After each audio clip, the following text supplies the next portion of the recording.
So I'd heard about this earlier, and I'm going to read you some of this. So police have released CCTV images of a suspect in the horrific Bournemouth attack where fitness trainer Amy Gray was stabbed to death on the beach. Friends of Amy paid tribute to a wonderful human being who didn't have any enemies. Well, she didn't think she had any enemies, but obviously there was somebody out there who vastly disliked, well, it must be women, because another individual was stabbed and very thankfully apparently survived. But unfortunately for this 34-year-old woman, she's dead. And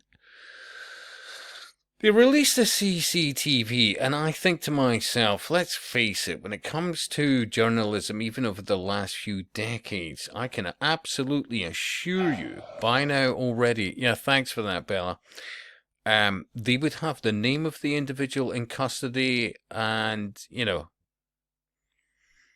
but no, we're not. And I wonder, and I ask myself, is it so for others to assume, well, is this an individual, for example, who's not been long in this country? I mean, they say he's from Lancashire, and indeed this guy could be native to the country, but I would still repeat that, good God, dog, honestly, seriously. What the? Seriously, dog? Still, God bless her, wouldn't swap her for anything but her timing. Seriously, before I was doing this video, not a peep out of her. Even in the hall, roar. Anyway, so what I'm trying to say here is that, it wasn't that long ago that men confidently could stand up for women. If they saw anything wrong, anything going on, they would just jump in there straight away. But that's changed over the years, and the very thought, I mean, it's horrific that a 17-year-old individual would go about stabbing a couple of women. And the greater, if you step back, anybody being stabbed, anybody, is absolutely appalling. But I would argue when you look, for example, to the Scottish government, they're bringing about a law for specifically misogyny, the apparent hatred of women. But when you look at the Scottish Parliament, it's run by misandrists. They're so anti-men. When you look at everything they put into policy, and I do mean policy, and it's so one-sided. The demonization of men in our countries is absolutely outrageous.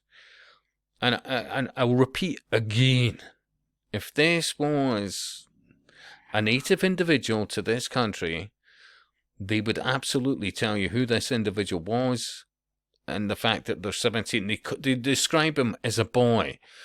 Well, at 17, you're not a boy. I would argue you're a man, yeah? A young man, but a man, yeah?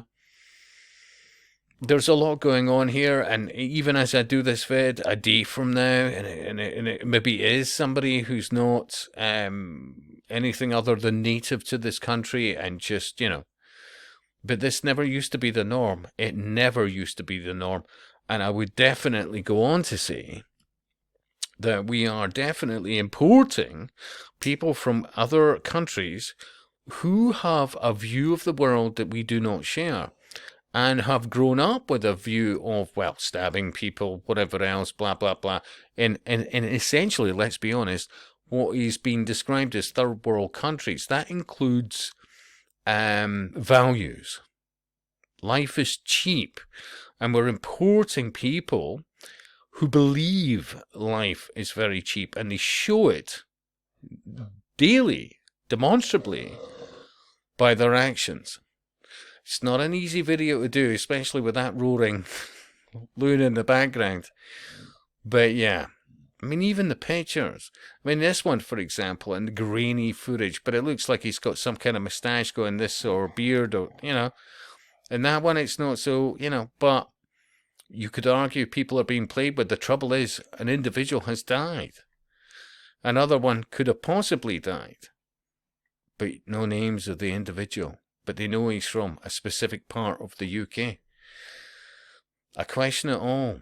They should have been allowed to have comments, and with that AI software, the only thing that, let's face it, that would have got through was, my thoughts are with the family, blah, blah, blah. The UK never used to be like this. Never was this the norm. Never. And I'll speak to you soon.